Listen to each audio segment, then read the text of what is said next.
This is the Garden Minute, brought to you by Swedish Covenant Hospital.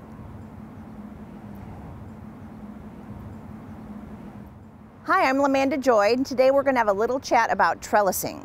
So you can see here we've got a nice sturdy trellis, and the person that built this trellis went ahead and used these small sort of 2x1 poles and bolted them in with 2 bolts here at the base of the bed. That's really good because these can get heavy because they've got a lot of stuff on them, so you want to make sure that they're nice and sturdy.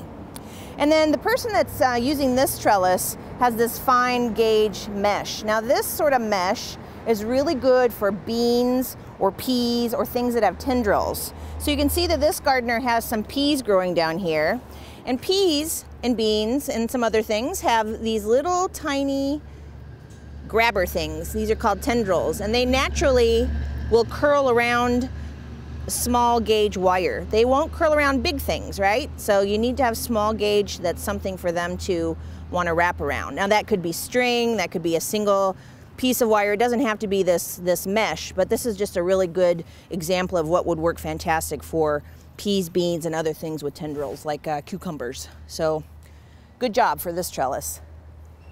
So we talked about a fine gauge trellis for peas and beans. This is another nice example. This is a store-bought purchased trellis. It's very nice. It still has a thin gauge, so if you wanted to grow beans up it, you could. But the nice thing about this trellis is it has bigger openings, so you're able to reach through and do whatever work you might need. These types of trellises are really popular for things like cucumbers because the plants will grow up this way. As you see, they've got their plants started down here.